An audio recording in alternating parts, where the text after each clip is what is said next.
A satisfying click told me I turned it to the right position. It felt like tumblers in a safe. Another click, another step closer.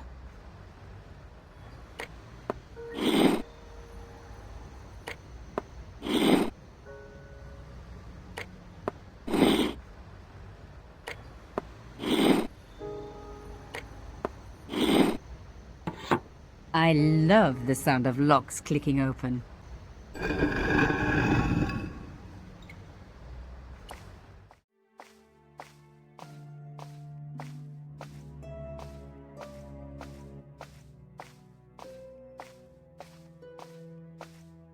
Wow! Through the darkness, I could see that this was a stateroom.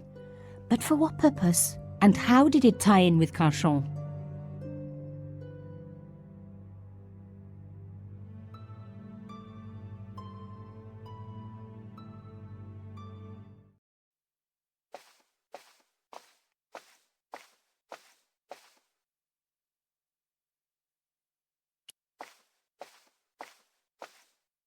Amazing! The thing still worked. The room lit up bright as day.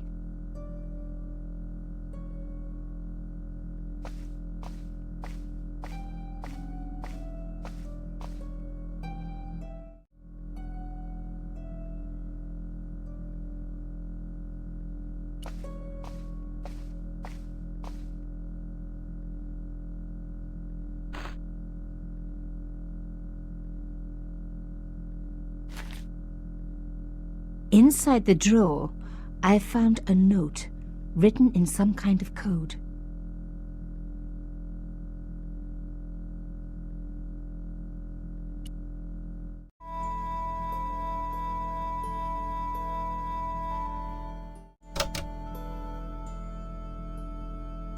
I had decrypted the note. It read, Pierre, full report to follow, but this is too urgent to wait. Arno and Yamada both dead. This is not a coincidence. Indeed, it seems that all of us who came together in July are in danger. Take great care. X. I wasn't the only one to make the connection between the costume killer murders. I'd been right all along. That was why he had asked to meet me. But what did I know that he didn't?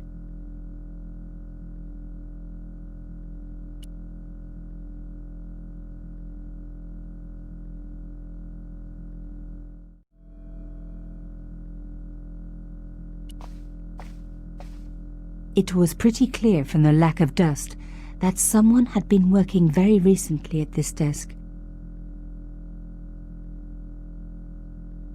Oh my God! The sheet was a printout with my personal information. Everything from my favorite food to my waist size. They were right about chocolate, but come on guys, I'm a size 10. There was even a picture of me taken with a telephoto lens. Carchon wouldn't have taken these pictures himself. This was big and organized. I was part of it, and people were getting murdered.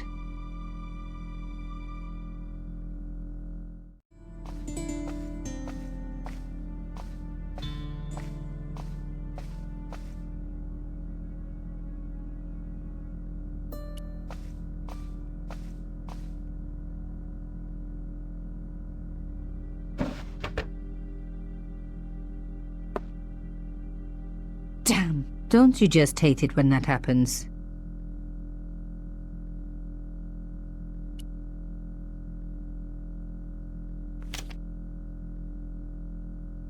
A photo, long lost, had fallen down the back of the drawer. It was very old, but there was no mistaking the guy in the foreground. Carchon. Behind him were soldiers, a burning village and a corpse. The photograph was cropped on the right-hand side. Somebody else in the picture obviously didn't want to be in it anymore. I wasn't surprised. This was Africa in the 60s. An uprising was being brutally suppressed. And here was Mr. Media himself, Carchon, doing the suppressing. The photograph was not just powerful evidence. It was also my ticket to one explosive story. I had enough for a story, An amazing story that was going to make my reputation and blow Conscience to pieces. I needed to get home fast and start typing.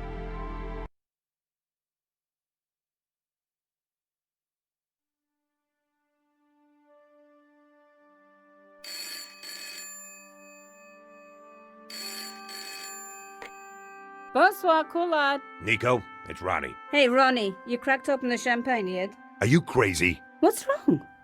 Wait a minute. You didn't print it, did you? Course I didn't print. That's the best piece I've written. The last, as far as I'm concerned. It's important. It's suicidal. You can't destroy a national hero. He deserved it. His corpse isn't even cold. Ronnie, 2 hours ago I told you what I'd found. You loved it. You begged me to write it up immediately. 2 hours is a long time in newspapers, Nico. Someone's got to you, haven't they? Listen up, Nicole, and listen good. Pierre Carchon had a lot of friends. Powerful friends. For your own sake. Forget what happened.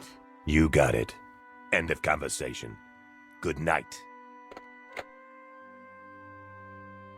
This should have been my big break, but I knew there was nowhere else to sell this story. If Ronnie wouldn't print it, nobody would.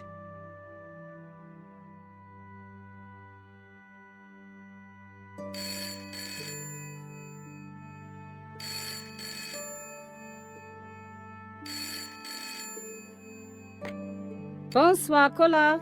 Mademoiselle Collard, my name is Plantard. I need to talk to you about your story. Your Pierre Carchon story. How did you know about that?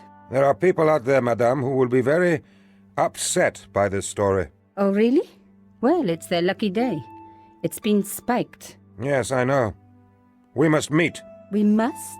I have information relating to your costume killer stories. Tomorrow morning, 8 a.m., Café de la Chandelle Verte, Rue Alain Court. I shall be wearing a grey overcoat. You must talk to no one about this. You can't tell me what to... Tomorrow at 8. I'll be waiting.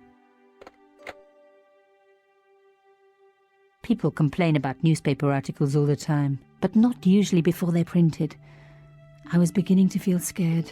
This guy, Plantard, could I trust him? Should I meet him or forget the whole business? I didn't have an answer.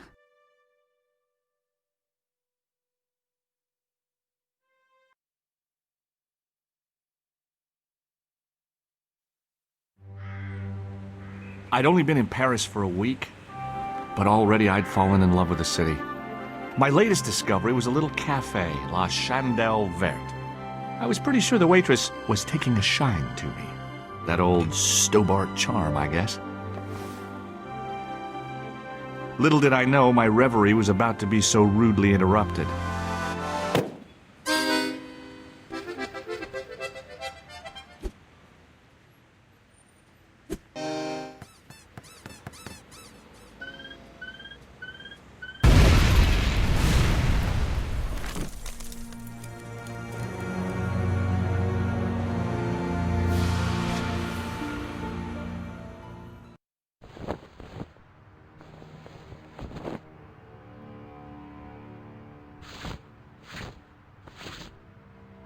As I picked myself up, I was really angry. 1 minute I'm on vacation, the next minute some clown's blown me up. I knew right away what I was going to do. I was going to find that clown and bring him to justice. Because justice matters. Justice is up there with liberty, and equality, and, fraternity. After all, that's why I'd studied law, wasn't it? Well, that and the money, of course.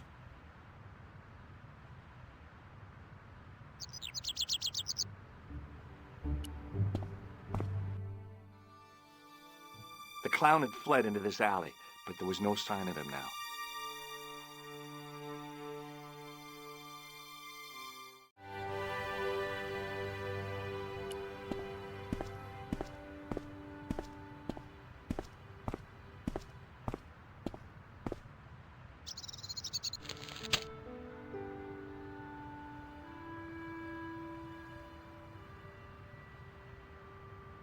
I noticed the writing at the foot of the page. It read, Salah Eddin, 1345.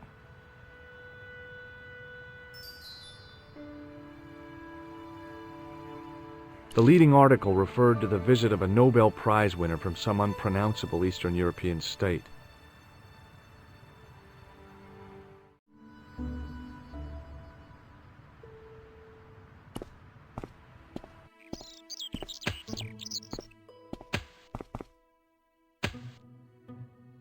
Freeze! Hold it right there. Whoa, don't shoot. I'm innocent. I'm an American. Can't make up your mind, huh? I demand to see the American consul. Drop your weapons and get down on the ground. Put that thing away, Sergeant Mou. I apologize, monsieur, but I cannot permit you to leave. Am I under arrest? Ah, no, I would simply like to ask you some questions. En avant, to the café, marche.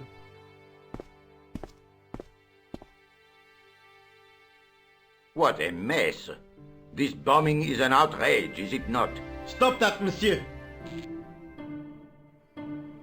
Has it occurred to you that he may be dead, Mou? Oui, monsieur. But I prefer to look on the bright side. Besides, I recall a case where the killer escaped by feigning death. However, in this case, the man is quite dead. Examine the girl and take her statement, if you can.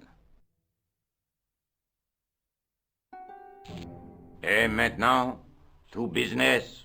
Your name, please? George Stobart. I'm from California. And what brings you to Paris, Monsieur Stobart? Travel. I'm touring Europe. You chose well. The city is most beautiful at this time of year, no? Yeah, I guess so, apart from the bomb blasts. Were you in the vicinity of the cafe at the time of the explosion? Yeah, I was sitting out on the sidewalk. I was lucky I wasn't killed. The inspector passed over my remark with no reaction. Did you see the deceased enter the cafe?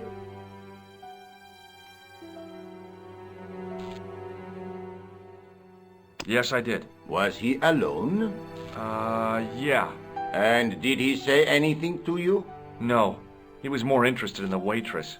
Did you see anyone else in the cafe?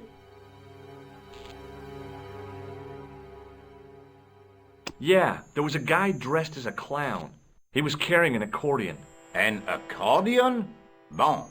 The picture is forming in my mind, and it is not a pretty one. Is the girl all right, Mou?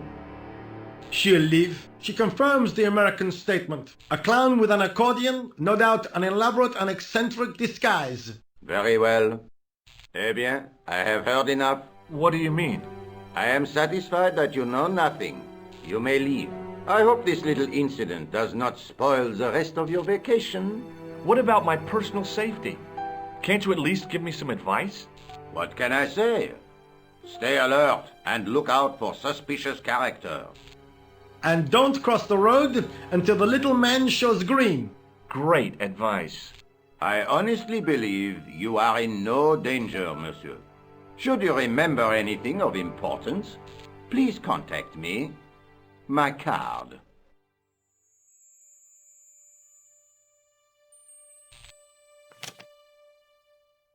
Thanks. That is all. You may go. There's not much to go on, monsieur. On the surface, no. But what lurks inside the subconscious? If the door can only be opened. Are you serious, monsieur? I thought your interest in psychic detection was purely academic.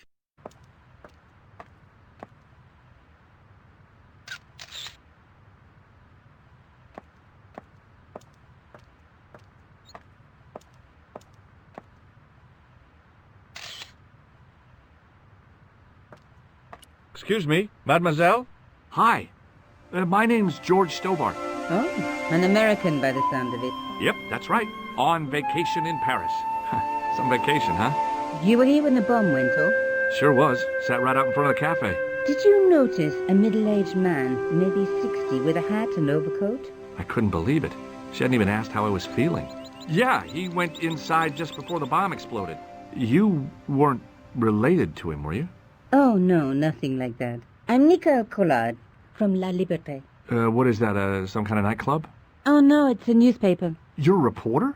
I'm a freelance photojournalist. Say, you could interview me about the bombing. An eyewitness account, minutes after the outrage that shook the whole of Paris. You know, real-life drama, human interest, that kind of stuff. I'll just stick to the facts, thank you. Did you see who planted the bomb? I know it sounds crazy, but he was dressed like a clown. A clown? It's him again.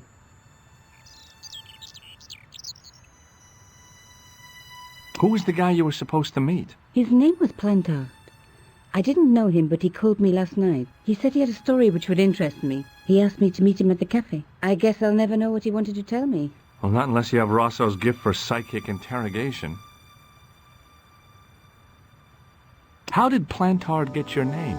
Through the newspaper, La Liberté. I'd written an article linking two unsolved murders, one in Italy, the other in Japan. The cases were remarkably similar. A wealthy victim, no apparent motive, and a costume killer. Plantard said he could supply me with more information. Well, somehow the clown must have known about our appointment. Do you know a police officer called Rosso? Rosso? Our paths have a knack of crossing. If I didn't know better, I'd say it was deliberate. Have you seen Rosso? Is he here? He's inside, attempting to question a witness with his psychic powers. That guy is weird. Yeah. Have you met the clown before? It's a long story. I have plenty of time. I don't. Why won't you tell me about the clown? Why do you want to get involved? Because he almost killed me. Isn't that reason enough? I guess so. Listen, I'll give you my phone number. You help me with my story and I'll let you in on what I know. And let's get one thing straight right now. This is strictly business. Okay, it's a deal. I have to go develop these pictures. À bientôt, monsieur. Fine. I'll see you soon.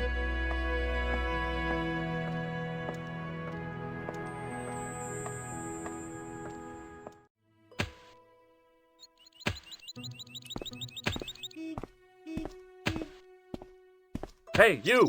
I thought you'd been arrested. No, it was a misunderstanding. When he pulled that gun, gah!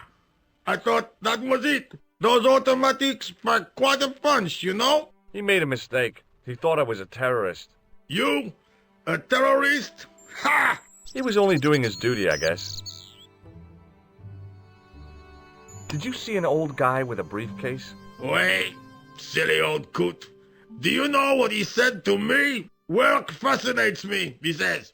I could watch it all day. Can't beat it. I could have knocked his block off. Did you recognize the old man? No. Should I have done? Was he a celebrity? No, but I guess he is now. His name was Plantard. Was? He's dead then? Yeah. That's too bad. Now I wish I hadn't called him what I did. If only I could turn back the clock. If only I'd been more tolerant. Regret and remorse are strange emotions. They really bring out the hammiest actors in people. Did you see a clown come by this way? A clown? Like in a circus? Yeah, with makeup and a big red nose. Oh, those guys are funny, aren't they? Not in my experience. I love the circus, especially the horses. You haven't answered my question. Have you seen a clown? You think I've got time to watch everyone who passes by? Some of us have to work for a living. Look, I know you're busy, but surely you'd have noticed a clown. I told you already. I didn't see a thing. He was wearing multicolored baggy trousers and makeup. He'd be a poor sort of clown if he didn't. Would you like to read my newspaper? I haven't got time to read that. Can't you see I'm busy? You could read it on your lunch break. 10 minutes is all I get. And if my boss had his way, I wouldn't get that. He'd have me on a drip, so I didn't have to stop to eat. Oh, take the newspaper and quit complaining.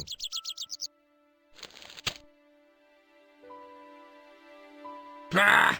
Look at this! Damn bleeding heart liberals! Tcha! Save the dolphins! Catch them and eat them, I say! All that fuss over a bunch of fish! Nah, that's more like it! Look at the size of those! Like champagne bottle corks, no? Ah, what's this? Saladin running in the Prix de l'Arc de Triomphe. It's a racehorse? A horse? A legend! Bucephalus reborn, mon ami! Like a streak of lightning she is! Do me a favor, won't you? Keep an eye on my hole. I'm off to put some money on that nag. What about your toolbox? Stuff it. Help yourself.